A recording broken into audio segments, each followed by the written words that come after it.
За 48 төгс цувралын шинэ дугаар эхлэхэд бэлэн болсон маань энэ удаагийн дугаараар Чехийн хөлбөмбөгтэй холбоотой нэгэн сонирхолтой төгөөг ярихаар бэлэн болсон байна. Сайн байна уу? Пипэкээс ирж байна. Таны захиалга хүрэлт ирлээ. Та гэртээ байна уу? Би жоохон ороодохоор байна. PP box төлдөж хөө. Захиалсан байгаа өгч завгүй яваад байна уу? PP box.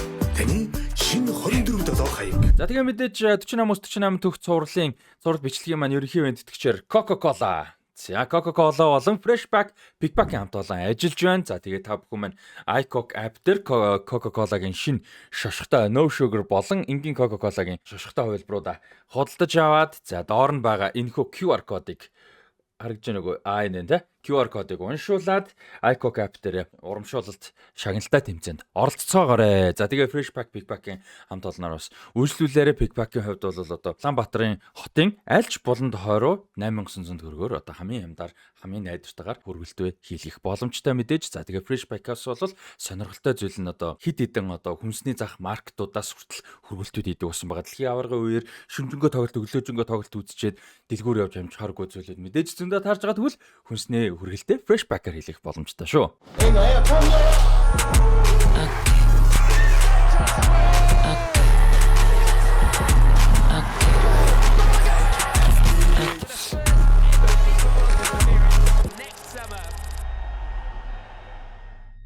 За Чехийн хөлбөмбөгт бол одоо орчин үед хамгийн гоё, хамгийн харамсалтай бас одоо юм сонирхолтой түүх бол 2004 оны Еврогийн түүх байгаа. Тэгээд тэрний талаар ярьж өгье. За Карел Брукнер гэж дасгалжуулагч бол одоо хүн цагийн дасгалжуулагчиг бол харагддаггүй хүн байсан тийм ээ. Ухаан зүгээд ялангуяа цагаан үстэй, сэтгэл хөдлөл их багтай тий. Тоглолтын дундуур анализ хийж байхдаа бол ингээд ийм шатрын нүүдэл тооцоолж байгаа юм шиг ийм реакцтай байдалтай, нүүр хувирлан тийм, нүүр хувирал багтай тийм ээ. Ийм дасгалжуулагч байсан. За тэгтээ тэр үеийн Европын хөлбөмбөгийн 2000 оны их үеийн Европын хөлбөмбөг бол хитрхи хамгаалтан дээр суурилсан болгоомжтой тоглолтыг бол одоо нэгт үздэг байсан. Ер нь баруун Европ ч гэхгүй ер нь Европын хөлбөмбөг тийм ээ. Хэн Карел Брукнерийн хувьд түүнийг эсэргүүцсэн. Харин эсэргээрээ маш нарийн бэлтгэлтэй, маш том сайн тоглогчтой тэрэн дээр суурилсан эсрэг багийг одоо агааргүй болгож амьсгаагүй болгож одоо бүр юучгүй хөдөлгөөнгүй болгох одоо ийм супер довтлооны хөлбөмбөгийг бол одоо үзүүлэх юм арга барилыг бол барьдаг байсан. Гэхдээ гол суурь нь бол мэдээж тоглогчт нь байсан. Авьяастай тоглогчт нь.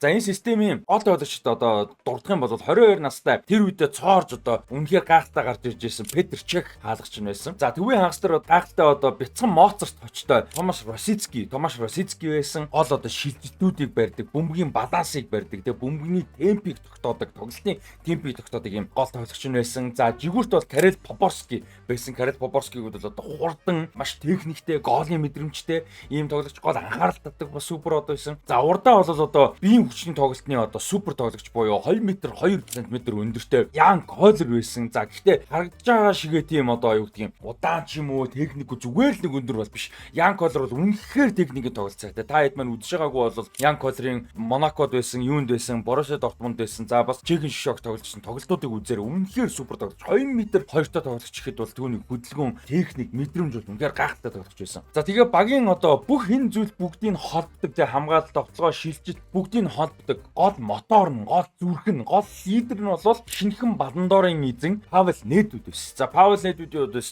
дуустдаггүй төсвөртэй. Өстө нөгөө Кантег хэдэн уушгтай юм бэ гэдэг шиг те. Дуустдаггүй төсвөртэй, дайчин, лидер. За дээрэс нь баруун солгоогүй үнэхээр гайхалтай цогцлтыг бол гүйцэтгэж чаддаг ийм тоглолт бол тоглогч бол байсан Павел Недвед. За тэгээд Павел Недведэд бол Карел Брукнер бол тоглолтын эрхчлөөг нь бол олгосон байсан. За тэгээд Чехэн одоо урагшаага пресс хийж байгаа, хамгаалтанд шилжиж байгаа, довтлогоор шилжих шилжилттэй бөмбөг барих энэ бүгдийг одоо удирдах, чөлөөтэй тоглох боломжийг бол Павел Недведэд олгосон. Хэдийгээр гүйцэтгэл одоо жишээ найруулга бол Томаш Росицки байсан ч гол чөлөөтэй тоглолт бол Павел Недведээс гарч ирсэн. За тэгээ өнөөдрийн одоо гол стори нь бол Еврогийн түүх байгаа 2004 оны. Тэгээд 2004 оны Еврогоор ди хэсэгт Герман, Нидерланд болон анх удаага Еврод оролцож байсан Латвитай нэг хэсэгт орсон. За нээлтийн тоглолтондоо Латвиг 2-1 харьцаатай нэлээд эвгүй тоглолт байсан. Жицийн үр дүнд 2-1 харьцаатай бол хожиж буулгаж авсан. За тэгээд дараагийн тоглолт бол 2004 оны 6 сарын 19-нд Municipal de Aveiro цэнгэлтгэд бол үнэхээр супер бүрэлдэхүүнтэй Нидерландын шгшээ багтай тоглохоор бол болсон. Тэгээд тийг үед Дик Адвокат тасалжуулагч бас тасалжуулжсэн. За Дик Адвокатын хувьд бол саяны энэ жилийн одоо дэлхийн аврах шалралт тэмцээнээс мэдээж Курасаог тасалжуулж орсноор нь та хэд маань сайн мэдж байгаа. За хөлбөмбөгийн фанатууд бол энэ тоглолтын эхний одоо хэдэн минутыг бол үнэхээр гайхалтай тоглолт гэж бол одоо ярьж дуусдаг. Үнэхээр хоёр талдаа өсөлтсөн ширүүн нээлттэй галзуу юм тоглолт бол ихэлсэн. Маш хурдан амцгаа авах зайгүй юм тоглоомнуудтай ихэлсэн. За тэгээд 4 дахь минутанд одоо Arjen Robben зүүн зүгээрээс маш гоё одоо хөндлөн дамжуултыг өгж болоод сул орж ирсэн хамгаалагч Wilfried Boma мөргөж гол оруулж нийтийг болгосон. За 19 дахь минутанд Edgar Davids Чехийн хамгаалтын бүсийг бол нэвтэлсэн гоё дамжуултыг бол Robben төгсөн. За тэгээд Robben хөндлөн дамжуулт өгөхөд бол хоосон хаалганд Ludvan Nistelrooy гол оруулж дөнгөж 19 дахь минутанд 2 тэг бол болсон. Хэдийгээр нээлттэй тоглолт болсон. 19 дахь минут гэхэд 2 тэг болчихсон байсан. За тэгээд хэдийгээр дөнгөж 20 дахь минут гэхэд 2 гол алдсан байсан ч чекүүд бол ердөөсө сандраагүй. За тэгээд 23 дахь минутанд бол Нидерландын багийн ахлагч Philippe Cocu хамгаалтынхаа байрал дээр явж байхдаа дамжуулт одоо тааруу муу дамжуултыг бол өгсөн. За тэрэн дээр нь бол нэгдүгээр прессингээ зөв мэдэрсэн, хоёрдугаар маш хурдтай дарааны урд сайтай давтагч Milan Baros энийг бол маш сайн мэдэрч хурд хийж бол бөмбөгийн таслаад Yapstamыг яг хуурсан гэхээс хурдаараа давж гарч өнгөрөөд сандарсан байсан Yapstamыг давж өнгөрөөд өөрөө зохихийн оронд бол багийнхаа давтагч Jan Kollert бол одоо хоосон хаалга руу хийх боломжийг олгож дамжуулт өгөөд Jan Koller бол гол оруулж 2-1 болгосон байгаамаа. Дөнгөж 23 дахь минутанд. За тэгээд Arjen Robben-ийн одоо энэ гайхалтай хурд техникүүдийг бол одоо үнэхээр дийлэхгүй байсан. Тэгээд маш сонирхолтой нэг шийдвэрийг Karel Brückner бол гаргасан. Тэр юу гэхээр дөнгөж 25 дахь минутанд баруун жигүүрийн хамгаалагч Grigor Zdenek суулгасан шууд. Хэнийг гаргаж ирэх вэ? Яах вэ гэдэг сонирхолтой асуултын тэмдгийг юу гэж хариулсан бэ гэхээр хамгаалж байгаа үедээ 3-4-3, давталж байгаа үедээ 3-3-4 болгож одоо хувирах ийм одоо тактик руу хувиргаж баруун жигүүрийн хамгаалагч Zdenek Grigorыг суулгаад оронд нь довтлооны хагас хамгаалагч Vladimir Schmitzerийг оруулж ирсэн. За энэ бол үнэхээр гайхалтай, маш сонирхолтой юм сэлгээ байсан. За ингээд тактик бол маш өөр болж одоо маш одоо риск өндөртэй гэхдээ зөрүүлээд үр дүн авах боломжийг бол хөөсөн. Нэг хэсэг нэг тоглох боломж өндөртэй. Ийм одоо тактик руу бол хувирсан. Тэгээд Нидерландын төвийн хагасыг эвдэх зорилготой бас юм сонирхолтой болсон. Тэгээд Petr Cech хаалган дээр үлдэж байгаа мэдээ. За Яник Фалуши болон Янголовский төвийн хамгаалагч руу одоо 3 хамгаалагч болж үлдээд Галашек төвийн хагасын суурин дээр Poborski нээдэд 2 голдоо урд нь довтлогчдын ард Rosicki за тэгээд Vladimir Schmitzer, Koller, Baros гэсэн бүр одоо довтлогчтой юм одоо бүр Ultra Mega Pro Max довтлооны бүрдгэн болгож хувиргасан. Энэ бол үнэхээр юм сонирхолтой шийдвэр байсан. This is quite a game. It'll be a free kick. Oh, what a goal! And emotion overflows. За тэгээд тэрний дараа бол Нидерландчууд бас гайхалтай тоглоомнууд бас нэлээд хийсэн. Van Nistelrooy хэд хэдэн тоглоом цогцолтуудыг бас Petr Cech гайхалтай хаалтыг хийсэн. Edgar Davids шон оноод бас амжсан. Энэ бүхэн бол ингээ олон талдаа нэлээд юм болж байгаа 58 дахь минутанд бол Dick Advocat-ын тоглолтыг оронгоор нэргүүлсэн нэг юм сонирхолтой шийдвэрийг гаргасан нь одоо энэ тоглолтод бол үнэхээр Чехийн хамгаалтыг бол зовоож ирсэн Arjen Robben-ыг сэлгээгээр суулгаж одоо хамгаалтын шийдвэр гаргаж болвол одоо төвийн хагас хамгаалагч одоо хамгаалагч чиглэлийн төвийн хагас хамгаалагч Paul Boswell-ыг Arjen Robben-ийн оронд дөнгөж 58 дахь минутанд оруулж ирж бол Нидерландын довтлооны гол одоо шүд ирч хүчийг бол байхгүй болгосон. За тэгээд Чех бол одоо бүр нэмээд прессинг хийж бүр шахаж бол ихэлсэн. Нидерландч бүр хамгаалж игсэн. Тэгээд 73 дахь минутанд бол одоо хамгаалтыг бол амжилттайгаар нэвтэлсэн. За Паул Недвед тургуулын талбаар одоо маш оновчтой гой дамжуултыг өгсөн. Jan Koller бол өөрийг нь хамгаалж ирсэн тоглогчтой ямар ч асуудалгүй биеийнхаа хүч өндөр жингэрээ бол одоо барьж цээжээр бөмбөгийг бол буулгаж иржсэн. Milan Baros-ын зам дээр бол бөмбөгийг одоо маш гоё буулгаж өгсөн. За тэрийг Milan Baros бол одоо half volley одоо монголоор хагас гойдолт гэх юм уу да тий. Супер half volley буюу хагас гойдолт хийж бол Edwin van der Sar-ын хаалганы одоо жинхэнэ дээшийг нь бол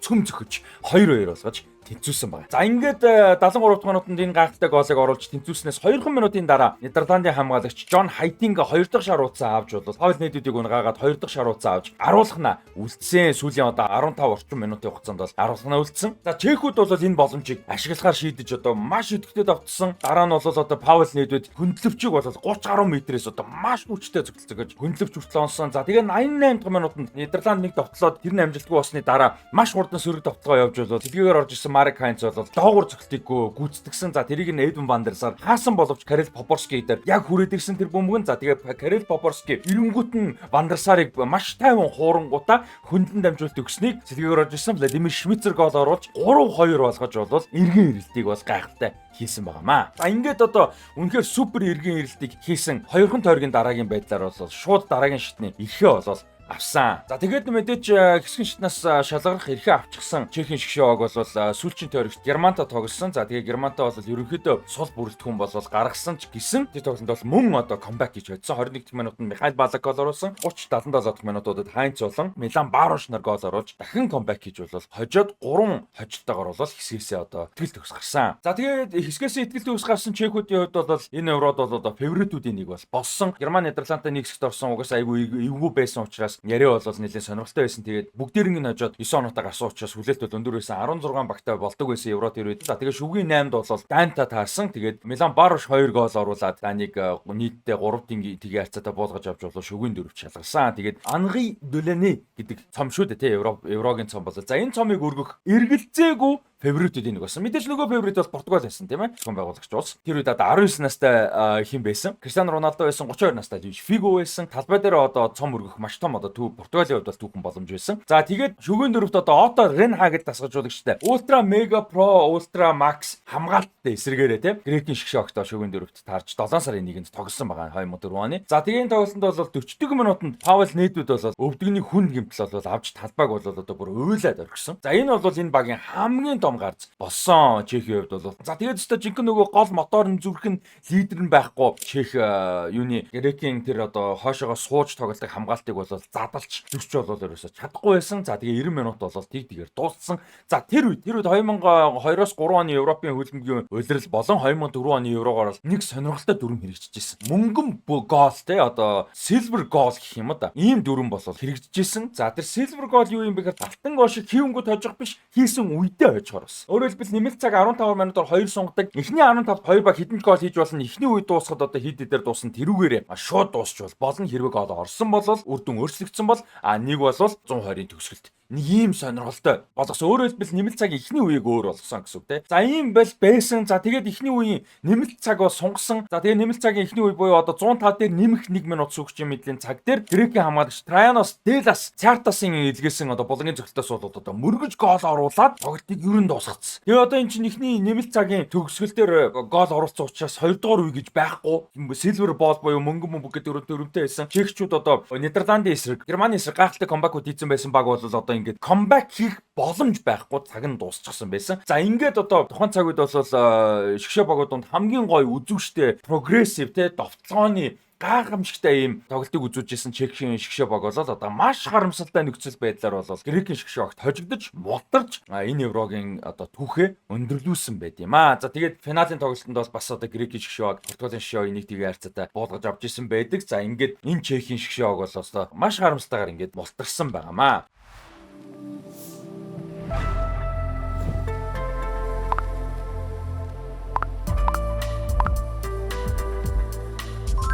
$60,000-аас дээш хүргэлт үнэгүй 100 болон 200,000-аас дээш худалдаа авалтанд бэлэгтэй. Freshback.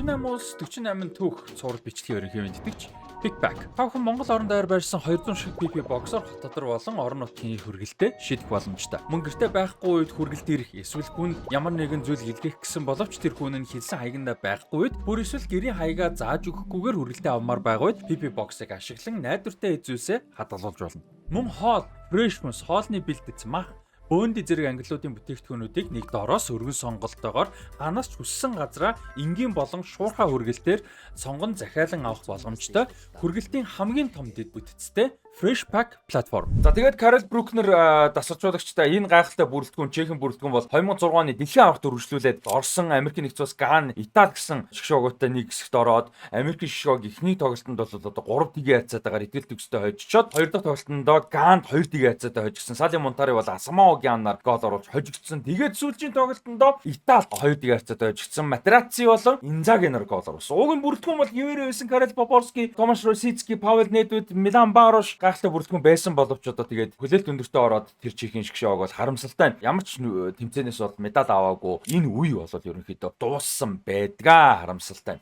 За тэгээд бүр сайн ярих юм бол 2008 оны еврогоор Португал Турк болсон хамтран зохион байгуулах Швейцартай нэг хэсэгт ороод 3-аар мултарч байсан хэсгээсээ за ингээ ярих юм бол энэ чихийн энэ гайхалтай бүрэлдэхүүн бас л хүлээлтэндээ ерөөсө хүрээгүй амжилт бол үзүүлж чадаагүй байдаг. Тэгээд 3-аар мултарч би нэг ярихгүй бол үнэхээр босонгүй. 3-аар мултартаа маш харамсалтай маш одоо хүнд нөхцлөөр мултарч исэн байдаг. Эхний тойрогтой Швейцарыг хожижчихсан, хоёр дахь тойрогтой Португалд хожигдчихсан байсан. Тэгээд сүүлчийн тойрогт бол Турктэй тоглосон хин хоцсон хэсгээс одоо 2-оор гарах боломжтой бол байсан. За бүр сайн ярих юм бол нэгэж гарах боломжтой байсан. Тэр тоглолтод Ян Колер 34 дахь минутанд гол оруулсан, 62 дахь минутанд Ярослав Ташил гол оруулж 2-1 болгосон. За тэгээ Арда Туран 75 дээр гол оруулж 2-1 болгоод 87, 89 дахь минутуудад Нихат Кафежи гол оруулж бол одоо үнэхээр хүүхэн гайхалтай комбакийг хийж болвол одоо хэсгээс 2-оор гараад Чих мултарсан байд юм аа. За ингээд Чехийн гайхалтай орчин үеийн одоо алтан үе гэж хэлж болох энэ гайхалтай бүрэлдэхүүн бол 2004 оны еврогийн шүгэн дөрөв, 2006 оны дэлхийн аварга болон 2008 оны еврогоор хэсгээсээ мултарч ерөнхийдөө энэ үе бол харамсалтай нь дууссан байдаг. За ингээд өнөөдрийн дугаарт хамтайсан та бүхэндээ баярлалаа. Чехийн шгшогийн түүх сонирхолтой байсан гэж бол найдаж байна. 48-аас 48 түүх цуврал бичлэгийн ерөнхий ивент тэтгэгчээр ажиллаж байгаа Freshback болон Pickback-ийн хамт олондоо баярлалаа. Замаас ерөнхий ивент тэтгэгчээр ажиллаж байгаа MCS Coca-Cola-гийн хамт олондоо баярлалаа. Англи шгшог, Испани шгшог гэсэн одоо багуудын бас одоо тусгай зориулттай гоё одоо шошготой загварууд бас гарсан байгаа шүү. Багаа дэмжицгээгээрээ. За тэгээд хамтайсан бүгдээр нь баярлалаа.